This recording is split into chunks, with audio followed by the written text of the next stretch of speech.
listening to Sports Radio Detroit.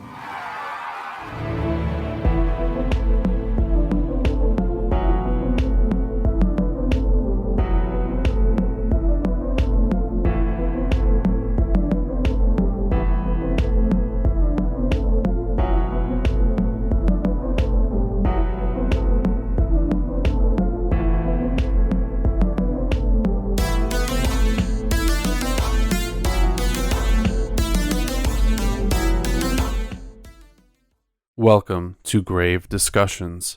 I am your host, Barnabas. And I am your co-host, Samael. Welcome to episode 60, Raising Hell. And what are we discussing this week, Barnabas? So this week, Samael, we're going to be discussing first a really cool older flick, and then we're going to get into kind of the works of the great master behind that story, Clive Barker. Yes, Clive. We already had a Wes Craven discussion. And then after having a viewing of Rawhead Rex, me and Barnabas for the first time last week, Barnabas decided, it would just be a good idea if we just discussed Clive Barker. So I got all caught up on all my stuff, basically, and I'm ready. Yes, and even the first news article has some relation. We're going to get into that pretty soon, though. But first, of course, we do have to give a shout out, as always, to Sports Radio Detroit, our gracious host network. Yes, the greatest of all time. You can find them on Twitter, Instagram, and Facebook if you just type in Sports Radio Detroit, SRD, not Detroit Sports Radio. Get it right. Indeed. So, we do have one more special shout out as well to give out. I've been talking to the awesome host of a podcast called Drive Through Cinema. Ooh. Raquel. So they have a really cool show where they go driving and they talk about movies basically, and they see the movie and nice and talk about it. So it's a pretty cool podcast. They do not just horror but all kinds of films, and they're pretty new. So Drive Through Cinema, I know they're on Spotify for sure, so go check them out. Just wanted to give them a shout out. Yeah, I saw something about them recently on Instagram, so go check them out.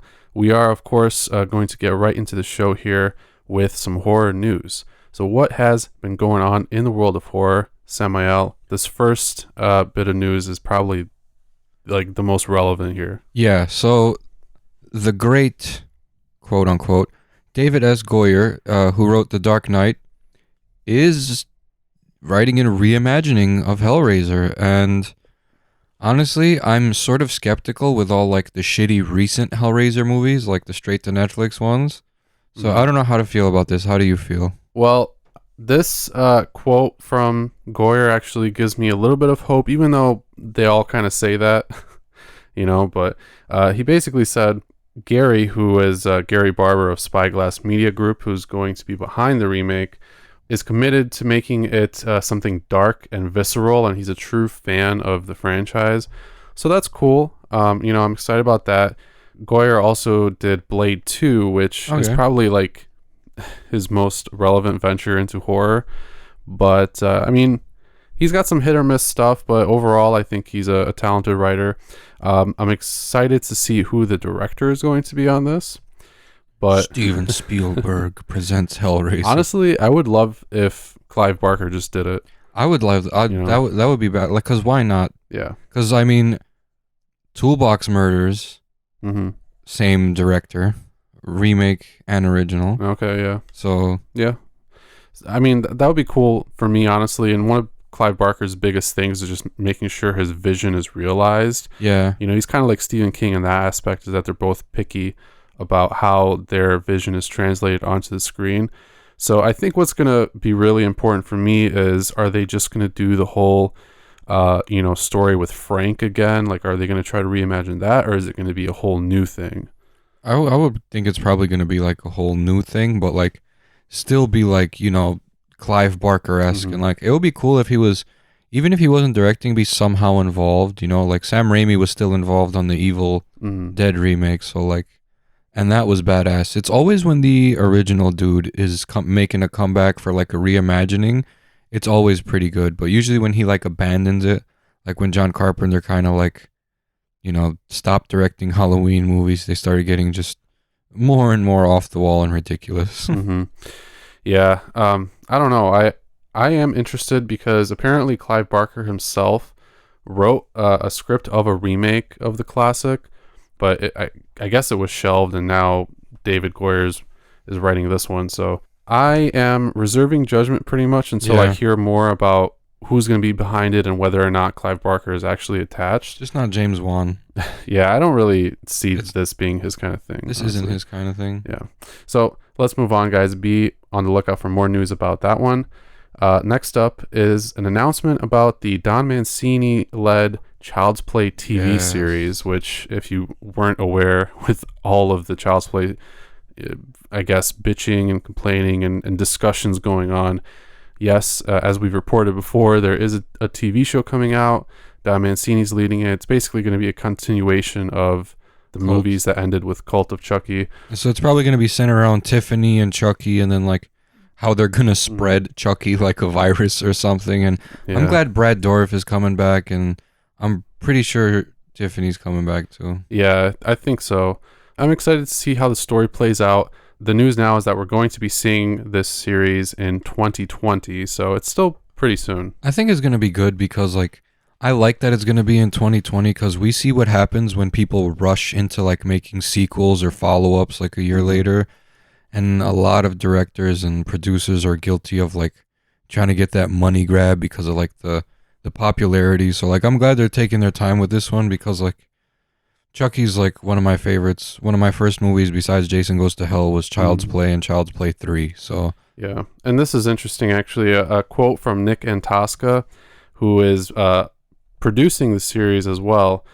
He actually is the creator of Channel Zero. He said the series is going to be closer to the tone of the first two movies in the series, so, which is interesting to me because, you know, the first two movies, I guess out of the whole franchise, you could consider to be like the most horror, you know, leaning of the Chucky stuff. 3 was pretty brutal too, though. It was, but even then it was a little funny, cheesy and stuff. Yeah, so it's gonna be interesting to see how that blends with like the ever like growing weirdness of just the plot.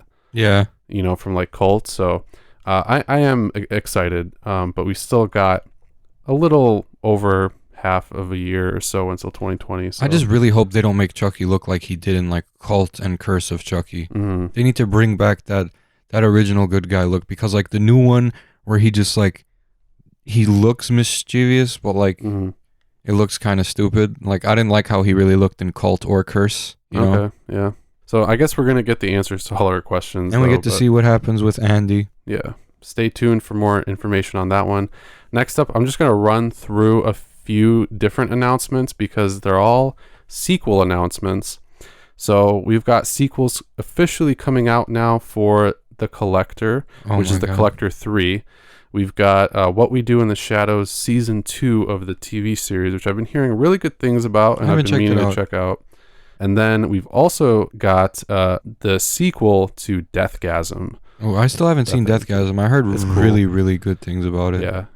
It's got some funny parts. You know, it's not meant to be taken completely seriously, but the effects are cool. The story's good. Was that the horror anthology one? No, that was the one about the... Southbound was the horror anthology one. Okay, yeah, Deathgasm was about the Norwegian black metal rockers or whatever. Oh. Like those death metal. But yeah, basically a band like that. But they're like a small town band. They're just like teens or something, but through like the music they summon either like the devil or some kind of like demonic shit. That sounds badass. It's a good movie. Anything with metal and supernatural, let's fucking do it. Yeah, I agree. It was cool. So that's pretty much all the news. Once we get more info about the sequels in terms of release dates or anything like that, we'll keep you guys posted. I'm so excited about The Collector 3. The Collector 3, yeah, me too. So let's tell you guys about a couple new trailers, and then we'll get right into the Cult Corner. Ooh, so the first one, the biggest trailer release, probably of the last few months, honestly, is It Chapter 2, or the year. And it's coming out September 6th, which is less than 4 months away. And I remember when I was waiting for the remake, the movie to come out, and like it seemed like it was taking forever, and then it got here like that. So imagine 4 months waiting for this. It's gonna fly by quick. And Jessica Chastain makes her return. Well, her first appearance in this. I meant return to the the big screen. And honestly, it looks fucking scary. Like I really didn't know where the trailer was going from the start, but that's a good thing. It wasn't like Halloween that just gave us the whole movie like right then and there, and like it was kind of like vague. They didn't really like. It was basically one of those, we need to finally stop this thing and put an end to this trailers. You know what I mean? Yeah, kind of. It showed one character that was not in the first movie, but in the book, Mrs. Kirsch, who is the homeowner now where Beverly used to live as a kid. Now, of course, she's coming back as an adult, and the trailer is largely one scene. That first time that Beverly goes back and sees Mrs. Kirsch. And yeah, it's pretty creepy because you know there's something not quite right going on. And I was thoroughly unnerved by pretty much the whole scene. Yeah. And then it showed a couple other clips especially, of Pennywise and stuff. Especially what was going on in the background as like Beverly would turn around every time. That was creepy. It was so fucking good. I can't wait. Yeah, I'm actually really excited about this one. It's pretty much getting universal acclaim, you know, honestly. And I'm not surprised. I think this movie definitely might be better than the first part, and it might not even be close. It's because like it's so different. Like the first one was like coming of age, and this one's like we're old. We got to end this. And it seemed like the first one was pretty funny here and there. It had like its comedic undertones, whatever. But this one was like extremely atmospheric from the trailer, and like just an overall depressing feeling movie. You know what I mean? Yeah. And honestly, in the book, whenever there's a part with them like as adults going through the whole, you know, Pennywise thing, as they like come back to Derry and they start kind of feeling the evil and all that stuff again, it gets a lot more dark and bloody and everything in the book as well, and scary. So that's what I'm expecting this movie to be. I hope even more so. So yeah, be on the lookout, guys, for more info as we have it, but it's coming out September 6th. The next trailer is the Sam Raimi produced, Alexander Aja directed thriller or animal horror movie Crawl. So basically, what I've seen is it's a croc, man. They're coming to get you. Yeah, basically, it's I don't know if it's a croc or a gator. I can't tell the difference. They're gators. Yeah. I'm just waiting for actually a crocodile. Like, just tell me. I don't give a shit. Yeah, I think it's something to do with like their snouts or something. But anyway, this movie is about a woman who gets trapped inside her house with her injured dad, as there's like a Category 5 hurricane or something like that going on. So their house is flooding. And of course, it's in Florida where everything bad happens. Oh, yeah. Because Florida is well just deserved. a mess. Sorry, Florida. But just kidding, Florida. Just stop being so fucking crazy and we'll stop making fun of you. No, it is really crazy. And this movie just exemplifies that. And yeah, she's trying to survive and get herself and her dad out of there as they fight off these gator crocs. And it looks pretty good. I mean, the gator croc things are noticeably like CGI. It doesn't look too bad. No, it doesn't look too bad. I just hope that it's not too much in the movie. You know what I mean? It's like, dude, just use some fucking. Why all the CGI? Maybe budget. Just use some real alligators. Not real, but like use mechanical ones. I mean, look, Chucky was mechanical. They didn't fucking CGI Chucky in the originals. Like, I think the thing with this is that it's trying to be a little more action packed and a lot more like dynamic with the camera movements. Yeah, and that just means that if you try to use something mechanical, it's just going to be so obvious. And that was kind of the charm of older movies where they use that stuff, because you had to be a little trickier and more subtle with your camera angles and movements to not make it seem like it's a robot or a doll or Pet whatever. Sematary wasn't subtle when they threw the Gage doll at fucking Lewis. That's why I have problems with that movie. Yeah, but you know what I mean. So of course, yeah. This movie definitely has more of like a survival thriller kind of vibe to it. So yeah, it's one of those. Yeah, but it's coming out July 12th in theaters, so I will probably go be seeing it. This next one though, like I don't know if it's in Russian or Ukrainian, but it looks like a experimental film, like a real genre film, and I really liked the trailer, even though it looked super low key. Yeah, it did look like it's probably not going to be super well recognized, but this is for a movie called Baba Yaga: Terror of the Dark Forest. So bringing back the Slavic Baba Yaga myth. We all know about Baba Yaga. We grew up getting threatened. They'll be like, if you don't go to sleep at night, I'm gonna call the Baba Yaga. It's like, wait, why are you friends with a demon? Yeah, it's like, why do you have her on like speed dial, mom? Like Yeah. in your Rolodex. That's how it was. Rolo. Oh my god. Yeah, like the Tooth Fairy too. Santa. Everybody. I don't know these people. Yeah. Why do you know them? But anyway, the trailer is in foreign language. There aren't any subtitles, but you can still find it. It looks cool though, but because of the language barrier, I don't know what the exact plot is. But it kind of has like that "Don't Knock Twice" sort of vibe going on with the plot. It takes place in a house. It was seemed a little darker than that movie, and yeah, like it had a more like, I don't know why it felt like a Hollywood movie, like the way it was shot. Like it was just shot really well. Yeah, it reminded me of Pyewacket a little bit too, Yeah. because of like the red string and Except stuff. Pyewacket was not scary. Like it was Yeah. all right, but it wasn't scary. Yeah. That's a totally different thing. This one actually looks like it's going to feature the Baba Yaga, It's gonna at be least so kind of cool. extensively. Yeah. Childhood nightmares coming to life right now. Seriously. So yeah, we don't have any more information, unfortunately, but this one is coming out of Russia, directed by Sviatoslav Podgoevsky.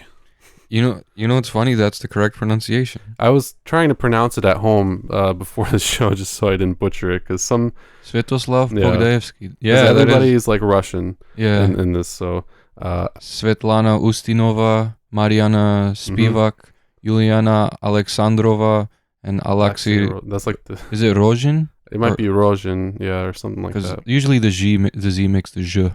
So those are some of the stars of the movie, and there is actually a plot summary on this Bloody Disgusting article, which kind of affirms what we were guessing at, which is that this family moves to a new apartment or like a new house, so something's going on in this house most likely. Yeah. So Oh, we just happened to move into the house where the most famous Slavic demon resides. It's like, okay. right. So yeah, guys, be on the lookout for that one.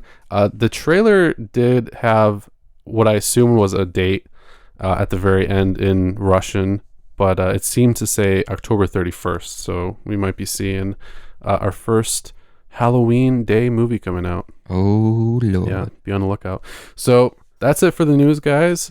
We're going to jump right into our very first segment where we're going to examine a cult classic horror film in The Cult Corner.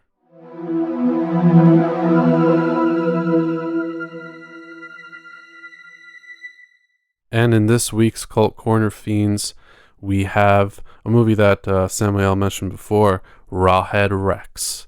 And it's really the perfect movie kind of to begin our discussion of Clive Barker's works, because it was only the second film that he really worked on. Yeah.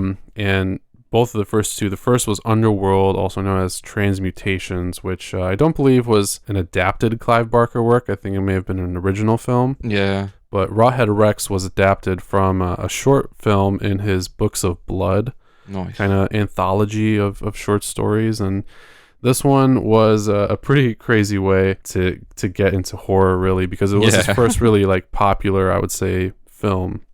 So Rawhead Rex is essentially about a giant evil penis god who gets resurrected.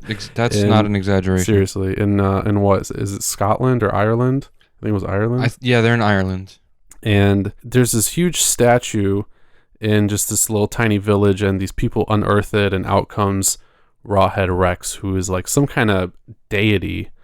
And it's really kind of up to the villagers to fight against this monster. And that's essentially kind of what the movie is. Yeah, and it was weird because like the church in that area where he got resurrected had him on the church windows, and like there was this crazy priest in there that, you know, kept referring to him as like the devil, and then like they keep throwing in these satanic elements, which he wasn't in the movie, I guess. Like, but you know, anytime people unearth like a unholy creature that's powerful, they'll be like the devil. So like I thought it was pretty cool. The special effects in this movie were like a lot better than I was gonna expect them to be, which goes to show like, hey man, do things practically, it'll work. I thought Rawhead Rex looked kind of goofy, but he was played by a big dude, so like the bulging eyes and like the weird mask that he was wearing weren't like too off-putting for me. I didn't like that he just like killed random people. There's one part in the movie that didn't make sense. He killed a woman's husband, but he didn't kill her because she was pregnant. Yet later on in the movie, he eats a child. So that's what kind of... Yeah. I mentioned that as it was happening, you remember, and I was that was kind of very off-putting for me. There's a lot of allusions in pretty much all of Clive Barker's work in some way to like sexuality and even motherhood in some strange way. And I think this one is supposed to be kind of about like fertility. Like there's a lot of phallic symbolism and just the whole deity of Rawhead is supposed to be in some way indicative of that, because his head is supposed to be shaped like a penis or something like that. And in the original story, Rawhead doesn't even really translate to like what we see. Clive Barker actually did not like this movie, how it came out ultimately, and I don't think that he was a huge fan of the Rawhead Rex costume either. Yeah, which is interesting. So the costume was kind of off-putting. The only thing that was really intimidating about it, the guy playing him was like 6'6", and he would like sprint toward people, you know, like Henrik von Schellendorf. Yeah, no, that giant Swedish guy, bro. I agree with that, because if I saw that thing running at me, I mean, I'd be terrified. I'm out that bitch. It just ASAP. At least the head especially looks like obviously fake. Yeah, the eyes are what like really gives it off, because like they have that like that spaced out look that you could tell has like no consciousness behind it, and like you could tell it's like it's just material and not like an actual dude. Right. But what I will say for it is that, you know, this movie has become a cult classic. I think definitely in part due to the costume. Yeah. Because people see it now and they're like, wow, it's so cheesy looking. You know? And so it's kind of got that sort of charm to it, I suppose. But the movie's actually like pretty dark. There's some parts in it that kind of shocked me. I mean, there's one part where just a whole bunch of people get set on fire. Yeah. So I mean, this movie is like not really holding back. So with like scenes like that, we get some of the earliest really crazy like Clive Barker moments. But this movie doesn't feel like a lot of Clive Barker's other stuff afterward, and I think that, you know, that's part of why he didn't like it. The tone was a little different than he was expecting. This comes off as more of like a rampaging monster movie. Yeah. And I haven't read the short story, but I'm pretty sure that it wasn't like the thing that he was going for. But I mean, what are some other reasons that it's got the cult status that it has? I think it's definitely like where it takes place, and like the fact that they actually summon like this ancient demon deity, and it for no reason starts murdering people because it doesn't really have a plan. You know what I mean? I think that's the thing that really attracted me to this monster. It didn't really have an agenda besides like kill humans for no fucking reason. There wasn't like some like deep explanation, but then again, that also kind of took away from it, because a lot of Clive Barker's stuff that he writes and directs is like has like substance. This was basically a substanceless like, hey, look, we just summoned this monster and now it's killing people. I think its cult status is because it was an 80s monster flick, and like probably the getup, I would say for sure, like contributed to that, you know, making it a cult movie. It was surprisingly like well acted, at least for Howard. The crazy priest was pretty good too. Declan O'Brien, portrayed by Ronan Wilmot. Yeah, he was really good too, but like a lot of the other like characters, like I don't blame them not being great actors. I just blame the dialogue. This movie didn't have like a really like like I said, it wasn't like a tight script. It wasn't. It was kind of just like, hey, it's like like how regular people actually talk to each other. So I guess it was more realistic in that sense. Like, yeah. I felt the emotion in this movie was lacking a lot. Like, sure, the mom cried when her son got killed, but then like Howard was like, you know, like he's just angry, like he was like since he saw the monster. You know, his tone didn't. He just got angry as the movie progressed. But I felt like I wasn't invested enough in like the characters to really care about like his son being killed off and all that. But I really like the poster art for this movie. I like that we see a lot of Rawhead Rex. Like, it's mostly centered around his rampage and him killing. Yeah. Other than the fact that he just looks like a dinosaur man in this movie. Like, I just like how brutal he was, you know? It was like, it was stereotypical for the 80s, you know, brutal like body count movie, and this was one of those body count movies, you know. It wasn't like a deep like 4 people die, but you know, all this stuff happens, like Hellraiser, for example. Like it wasn't Hellraiser. Like it wasn't like a deep movie. It was just kind of sort of like, I don't want to say bland, but it was like extremely simple, and it just worked because people love monster movies, honestly. You mentioned it was kind of like a body count movie, and I was just gonna say it feels kind of like a monster slasher movie, you know, except not in the vein of something like Superstition or anything, because this is very much like front and center, like here's Rawhead Rex, and even there is some backstory as to like his origin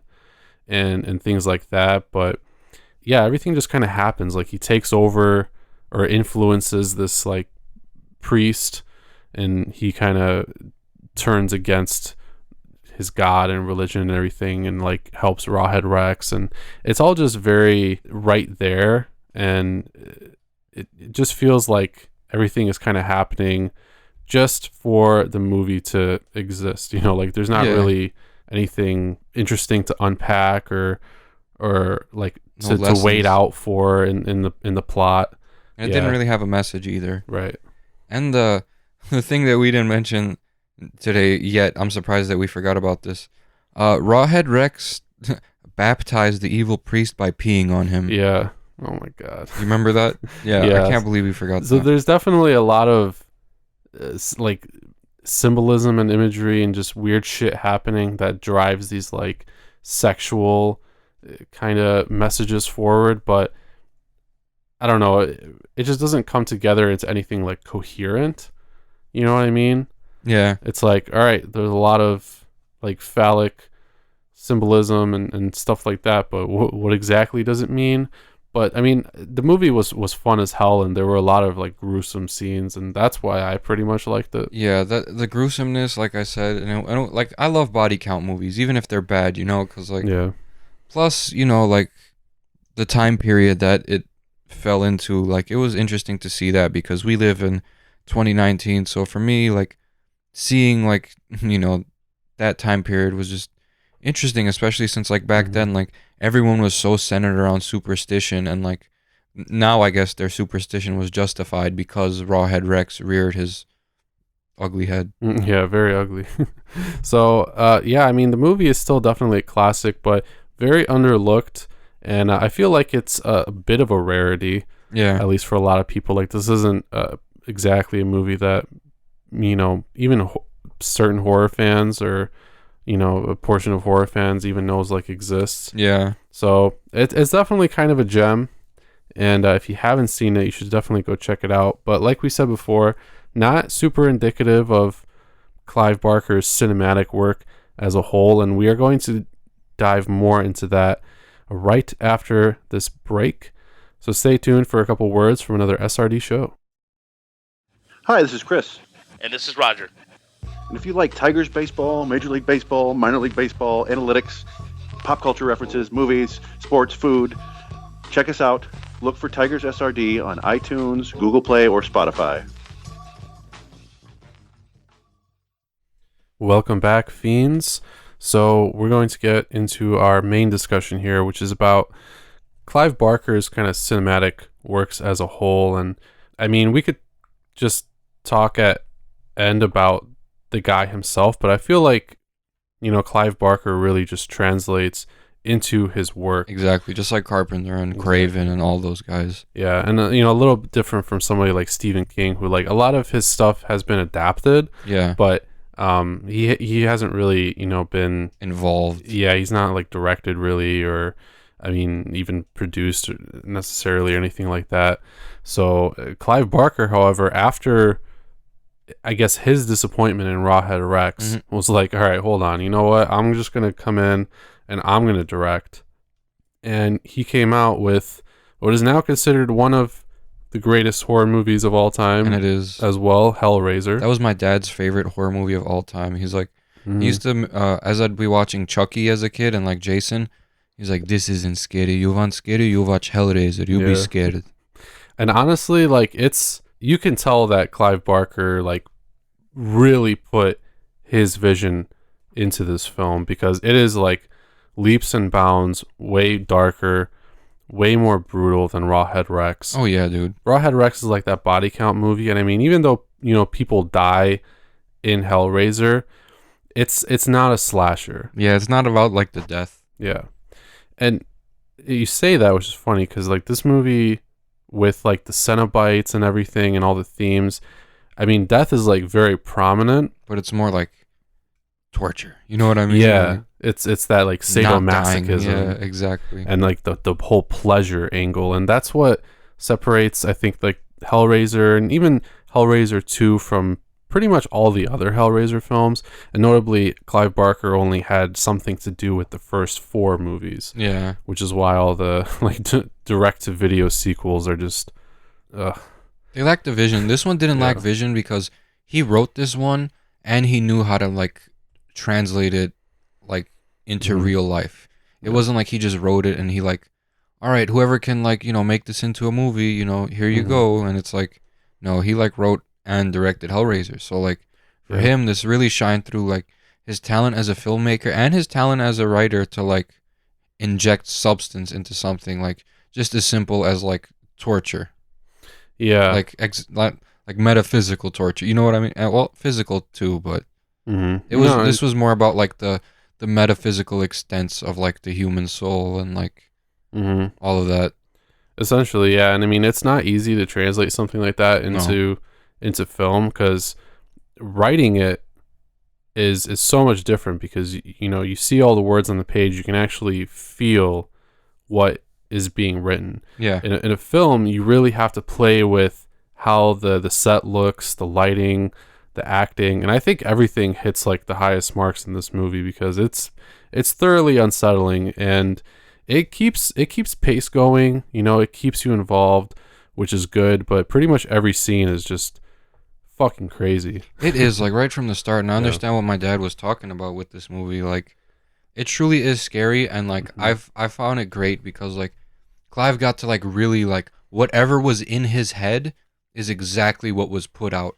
So Yeah. therefore, like, not only could he like not disappoint himself because like he was the one deciding on everything, but he also like let everything shine through on this movie. Like his vision, he made the points that he was trying to make, and like Mhm. he made it probably, if he could, as dark as his imagination as when he wrote it. And like Mhm. you could tell like the type of like movies and like the type of stuff he thinks about. Like you could tell like what's really Clive Barker-esque by just looking at like Hellraiser and Nightbreed. If you just take those 2 movies, take Lord of Illusions too, like Mhm. those 3, and like it's this fantasy, but like sure it's fantasy, but like it's like strongly horror-based fantasy. It's Yeah. not like Pan's Labyrinth, you know what I mean? It's like Mhm. Yeah. definitely more horror, but the fantasy side is just, you know, just because of his lore. Like that's how it Right. is, because of the way he wrote the lore, and he really translated that well with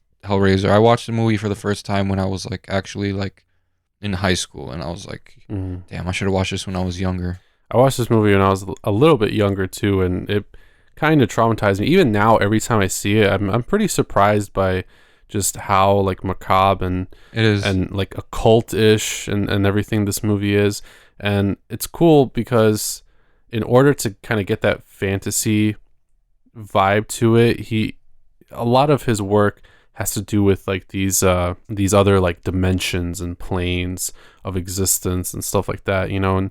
And even though this movie kind of has references to like hell and you know, like his stuff isn't really too much about heaven and hell, Mm-mm. right? No, When it's he not. talks about religion and things like that, it's very subtle, and there's usually something more to it. Yeah, it's not you just know? God and Satan. It's Yeah. this is like the things like in between that like no one really would like even think to Mhm. create.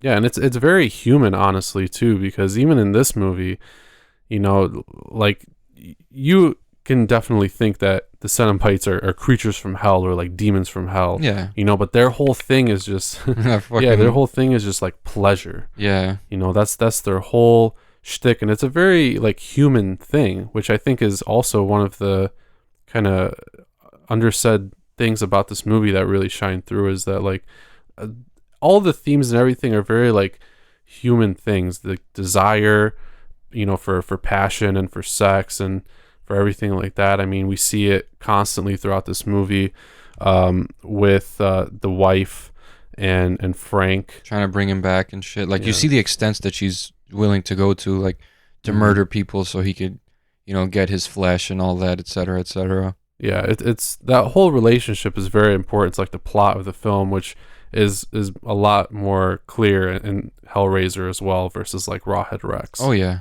So I mean, this movie just comes together because it has like a plot structure that actually works. It's got those really crazy moments. I mean, for like what, half the movie or like almost an hour or something like that of the movie, Frank's just walking around skinless. Yeah, that's like, what really was like. Yeah, ugh.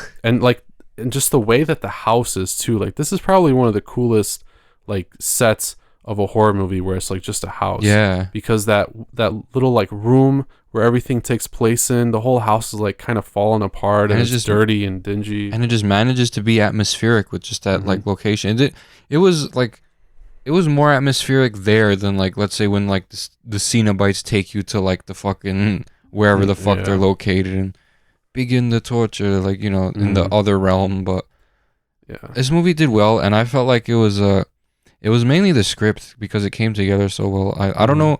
I know Clive Barker wrote Rawhead Rex. I don't know if he was like the script writer or just like the writer of like the story. You know what I'm saying? I think he was like the script writer, but obviously that doesn't mean that how it actually translates to the screen is how you wrote it, because it didn't have his vision. Right. He should have just trusted himself to direct it. And like you said, that was probably like the, nah, fuck this. They didn't get what I was trying to do. And then Hellraiser came about. Yeah, and I think really for his main works after Rawhead Rex, he realized, like, if I want this to look and feel the way that I want it to look and feel, I need to really get behind it and direct these actors and really have like creative control.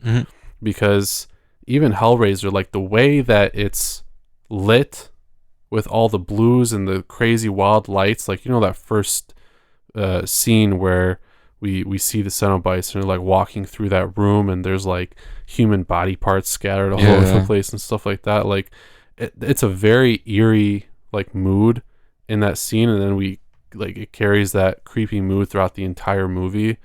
And in something like Rawhead Rex and like even like Hellraiser 2 and 3, which he also did not direct, I just don't think that we have that same tone. He really brings like that eerie, like mysterious, occult kind of, I don't know, vibe. And that's what I really like about him. Like, I don't know, man. He's just something else. I don't think we're gonna have another Clive Barker. Sorry, James Wan.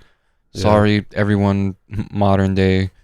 But when it comes to like these like occultish, torturous, like with these like human messages movies, like, and like having like the same atmosphere and eeriness throughout, and like the same kind of depth like throughout, like I don't think it's gonna get better than Clive Barker. Like, if we're gonna have like another like really good like supernatural movie come out in like the next 3 years, like I'd want to see Clive Barker's take on something that's not Hellraiser related, not in the same realm as Nightbreed or Candyman. I want to see something new, even if it's maybe like he should do something like regarding maybe like a famous urban legend or something. That would be cool. I mean, what I have liked about Clive Barker the whole time is just how much he takes a seemingly like random kind of like storyline and just runs with it and makes it his own twisted thing. Yeah. Because I mean, none of this is really like that commonplace. Pretty much like all of his work is very original. But I think it would be super cool to see him take on like, I don't even know what he could do, because a lot of his stuff is very like body horror related, but it's about like dread and suffering and there's just always pain. evil. Yeah, but he's almost like David Cronenberg to me. Yeah. In that, whatever they're going to do, they're gonna do it. Oh yeah. And they always think of like some really crazy twisted shit. And we definitely haven't been seeing as much of that. If we have, it's like from, foreign movies. but definitely not in Hollywood or anything like that. And I mean, Hellraiser was a huge critical success. It's obviously a cult classic now. And from then on, I don't know if he's ever really reached that same level as like Hellraiser.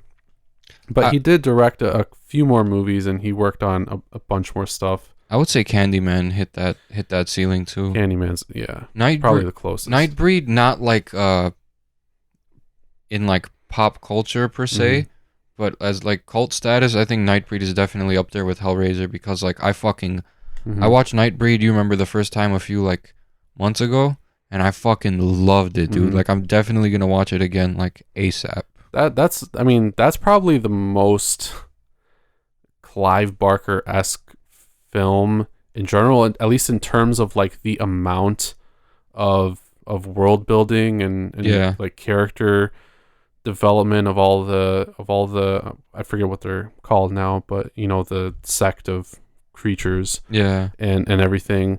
So, and it was probably like the biggest in scope of like his most popular films.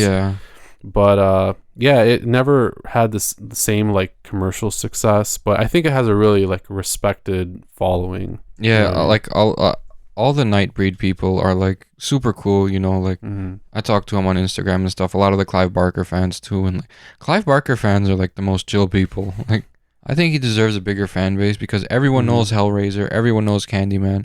I just wish like Lord of Illusions and Nightbreed would have got like the same attention because it seems like even those movies are set in their own like fantasy realm. You know what I mean? Like the rules don't apply the same in every Clive Barker movie. He comes up with something completely different in every movie unless it's like a continuation like Hellraiser 2 was, with Hellraiser 1. But like Nightbreed is so different from like Lord of Illusions and from Candyman. And he always has some underlying message that's like not hard to like really like break down and figure out what he was trying to say. Like Candyman, we know, was like a sociological narrative. So yeah, I mean there are a lot of themes and messages. It's just usually covered up by whatever crazy shit is happening. Even like Midnight Meat Train, for example, is one of his newer works, sort of.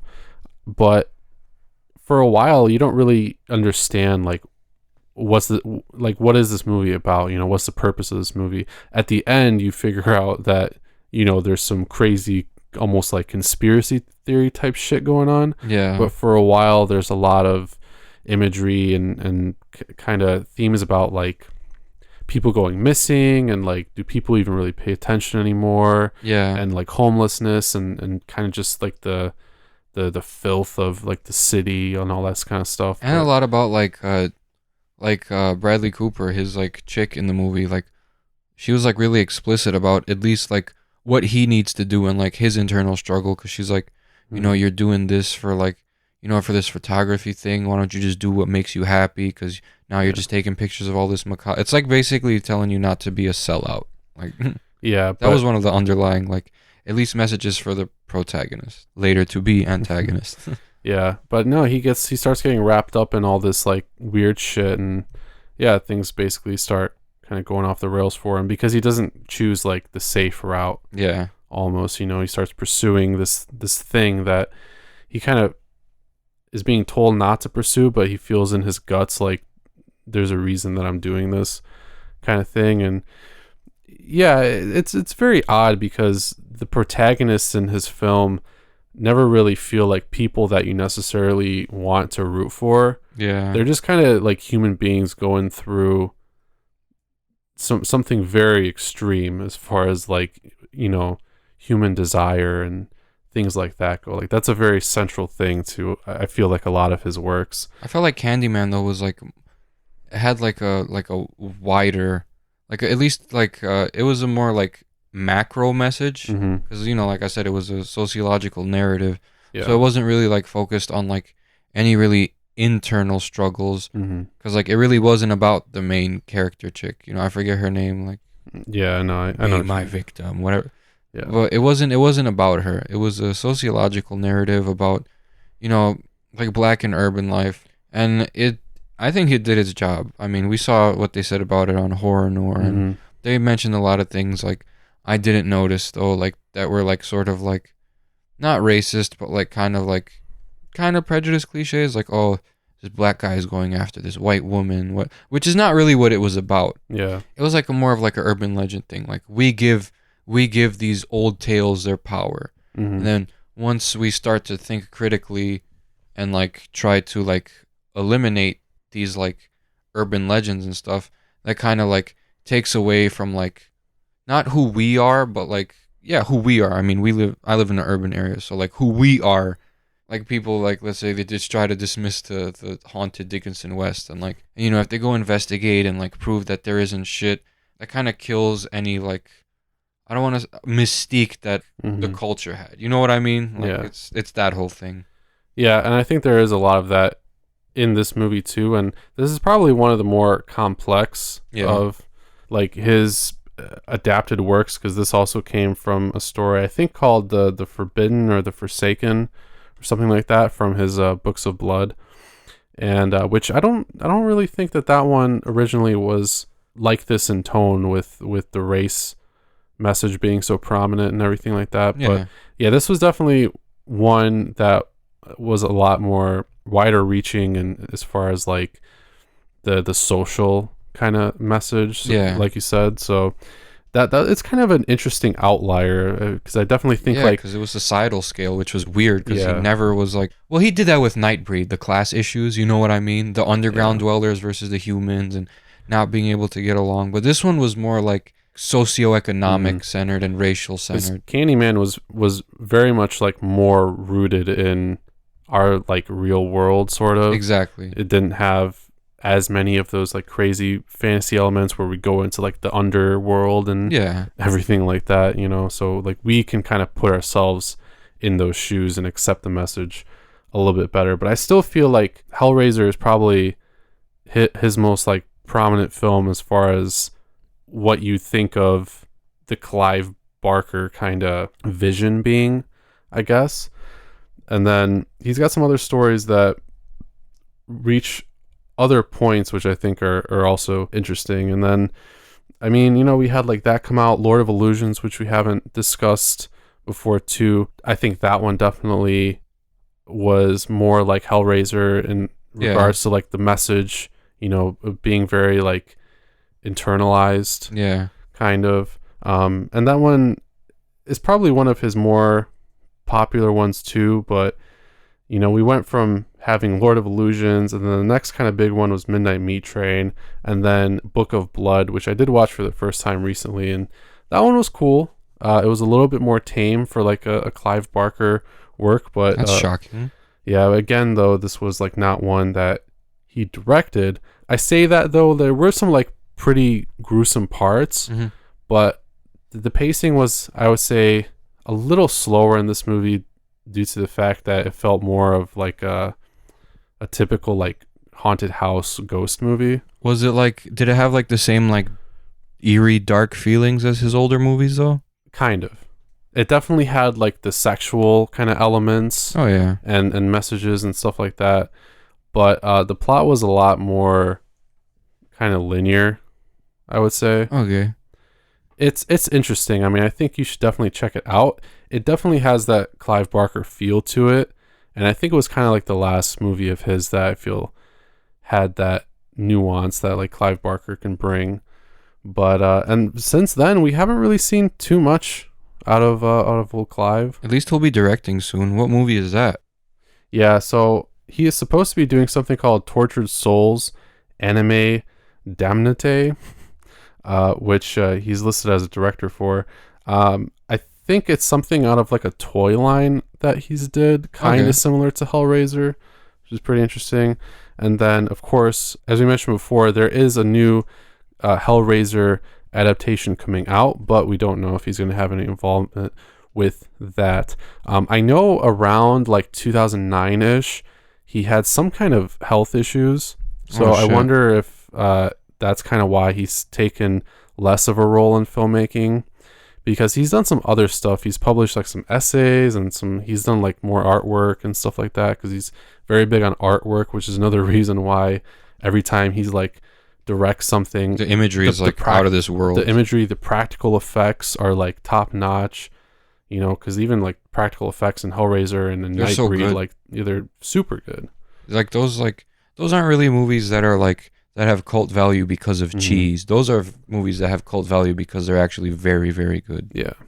So, I mean, yeah, I don't know. We haven't been seeing too much, but it looks like he's got more stuff in the works, which I am excited about.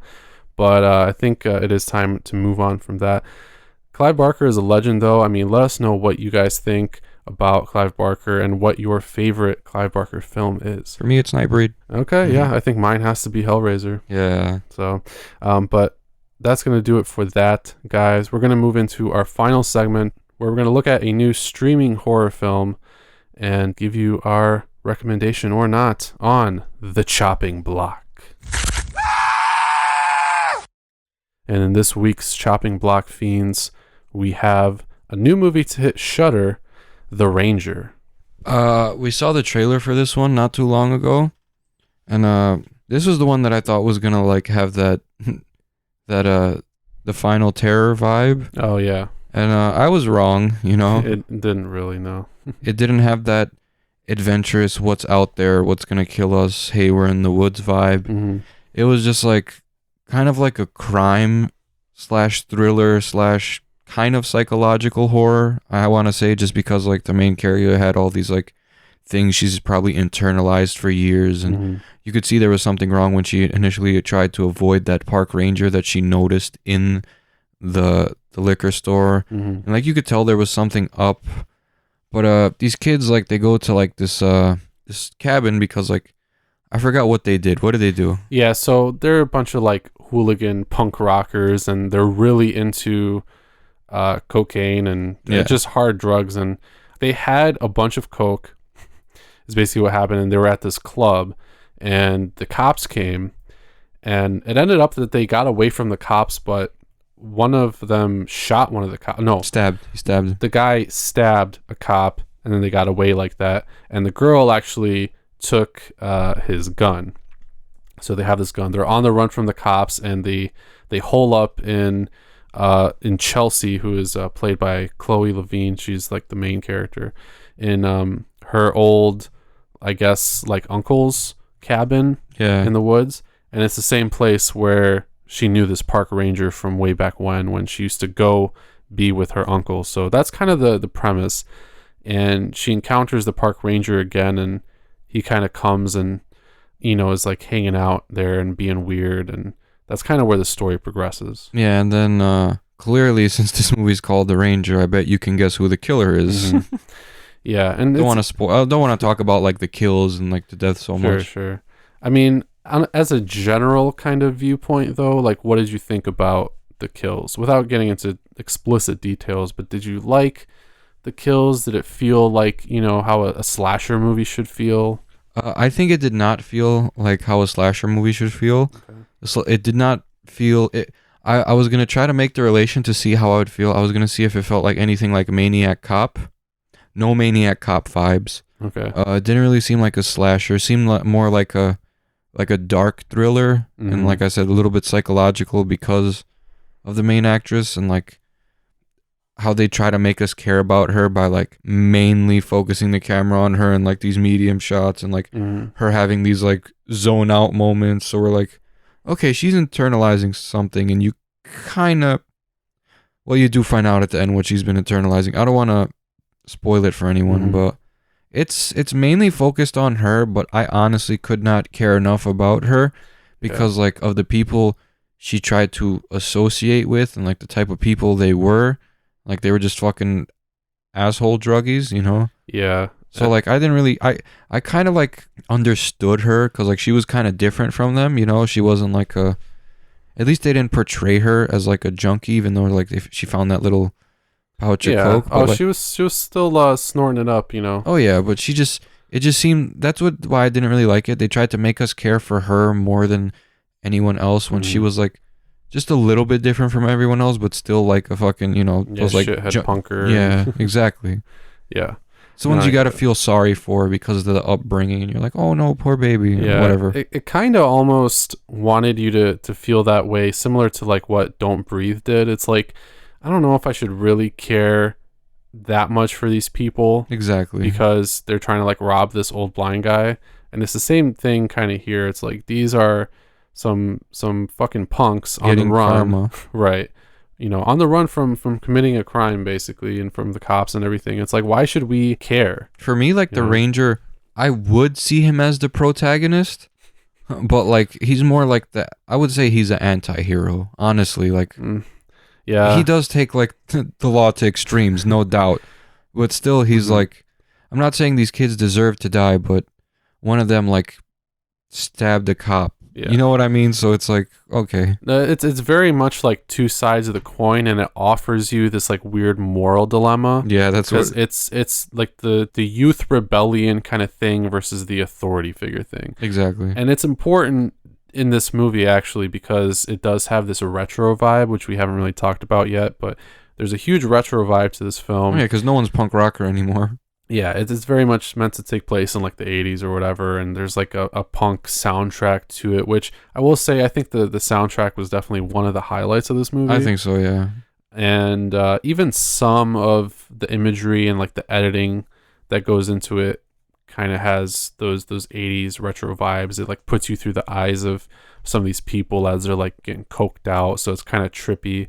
You know, so the aesthetics there, I get it, and I get why it exists in like the wake of this whole like authority figure versus these like rebellious youths kind of thing. But you know, it's difficult because the authority figure here is also like a crazy psychopath, and he's really stuck up. Yeah, and he's like, "You're not gonna litter in my forest." Yeah, he's like he's like super. This is my forest. Yeah. Like he's one of those. Like the only thing he's ever known, like his dad was a park ranger, and his dad before him was a park ranger. He's like, I'm a park ranger through and through. I don't like, think park rangers existed for like 300 years. Yeah. You know what I mean? But it's very, very odd for sure. And like when you see him and you hear him talk, you're just very turned off because you're like, if a person like this really exists, I'm going to try to avoid them at all costs. Yeah, he seemed to be... Nutcase is an understatement, but he was trying to be, I guess, moral in his own way, but yeah, he did not go the right way about it. That's all I'm gonna say. It was very interesting too, and when you like do consider it from a realistic perspective, which, you know, we try not to do with films too much, but some things are just very odd. Yeah, it's like, you know, is he the only park ranger here? Like, is nobody else overseeing him? Like, where are all the other people? It's just very, very strange that he's just like roaming around here, just killing random people just because they're like kind of dickheads. And one of them who he happened to like know, just by chance they ran into each other. Yeah, and like their whole relationship, I wasn't really feeling it too much. It felt a little bit forced. Like I almost would have rather it had just been a group of random teens getting killed by someone random. Yeah, exactly. And I don't know, it just didn't really make a whole lot of sense because, like you said, it tried to introduce these like psychological elements into it, and there's a lot of flashbacks, and I don't know, I think it was trying to do a little bit just much in that respect. There was pseudo substance. That's what I didn't like about it. Like there was no real, like, if this movie didn't get made, like it's the same thing as now. Like, you know what I'm saying? Yeah. Like, no, I agree with that. I mean, I felt like it was like hella pointless. I think the character of Chelsea could have been done way better if they just, again, didn't make her have any connection with this ranger. Yeah. Didn't give us all the flashbacks and stuff. If you really wanted her to have like this heroic redemption kind of thing, you could have just taken all that stuff out, all the backstory and everything out, presented her as this like punk rocker chick, and had her progress in like kind of the same way where she's sort of turning around and becoming her own woman and everything like that, because she's very much like hounded by her dick boyfriend the whole time. Yeah, exactly. And everything. So, which you want him to die like right off the bat. Dude, he was the first person I wanted to die. Yeah. So that could have been a lot better. I mean, the pacing and everything was fine. There was a lot of action happening like pretty consistently, so it never like completely lost me. But a lot of the story elements, the character elements, they were bland. Just kind of questionable. I felt like it was a bland movie. It tried too hard to like, not cinematography wise or look wise, just like premise wise, like remind us of like 80s throwback like body count movies, and I think it failed, man. Okay, so in your opinion, this movie, Yeah, chopped. okay, I'm kind of on the fence about it, but I will say I'll probably chop this one just because there's more interesting stuff out there. I get what they were trying to go for with it, but some of the decision making and like the script and everything was, I don't know, it was just a little unacceptable to me. Like, you should have thought Yeah. about it a little bit more, I feel like. But I like what they were trying to go for. I mean, the whole like punk rock thing was cool. That was cool seeing that. The soundtrack was dope. I mean, for the most part, the cinematography was fine. I liked some of like the POV shots and stuff like that they were trying to go for, but I don't know. It felt a little too cluttered with how everything was like happening in the movie. I felt like they were story-wise. trying to like throw a bunch of things at us, and like how they paced that was not well either. Like the kills and like what was happening was paced well, but like the psychological elements and like all the flashbacks, the way they threw them in there, it felt really like out of place. Like that shouldn't have happened. You know what I mean? We could have just left it into like not focus so much on her and her flashbacks and her like paranoia and her trauma, because like that's, I mean, in the end, like whatever, it's like redemption. I guess I wouldn't call that redemption. Yeah. But still though, I felt like it was substanceless. It was definitely an excuse just to like provide some kind of interest in the character. Yeah. I feel like, because it literally goes from, hey, here's this group of punks and they're like junkies and now they're escaping and everything, to like, you know, now here's this huge backstory about this one main character, and like this is why, you know, she has a connection to this place, and it was very just like contrived. I feel she was just the main character just because she was not that she was like a virgin or a good person. She was just a less shitty person than the other people, basically, which is not a horror movie trope. Thank you. So that's another 80s throwback thing that it tried to do that failed. Like, yeah. Notably though, not a lot of like references necessarily, which is I think it's pretty good. But yeah, guys, this one, we think that you can skip it. Monster Party was so much better. Yeah, it was a lot more just enjoyable to me. So, yeah. If you haven't checked out our recommendation on Monster Party, though, you should go check out our last episode. Yes, if you want something that you do not want to feel like, what the fuck just happened after you watched it. Well, you will be like, what the fuck happened? But like, what the fuck happened? That was great. Like, you know what I mean? I think so. Yeah, it was really enjoyable. Honestly, if you're thinking about watching a movie right now and you saw the Ranger pop up, just go ahead and skip it and watch season 4 of Lucifer. All right, there you go. So, which I'm so happy is back on. I still haven't watched it yet, so I'm gonna get started like really soon. I know that's a big win for like the horror TV community. So, oh yeah, hell yeah. Oh hell yeah. So guys, that's gonna wrap it up now. You can let us know what you think about all of the films that we've talked about today at our social media. We have a Facebook, Instagram, and Twitter. Just search for Grave Discussions or Gravedisc SRD on Twitter. And we have a website, gravediscussions.net, as well, where you can check out all our episodes and much, much more. And our host bios if you want to know a little bit more about us. We got to edit those soon because like my top favorite horror movies has like switched around since I've seen more now. So mine always does. Yeah, so we're going to update that soon. You'll notice it if you catch us week after week, and hopefully you catch us next week on Grave Discussion.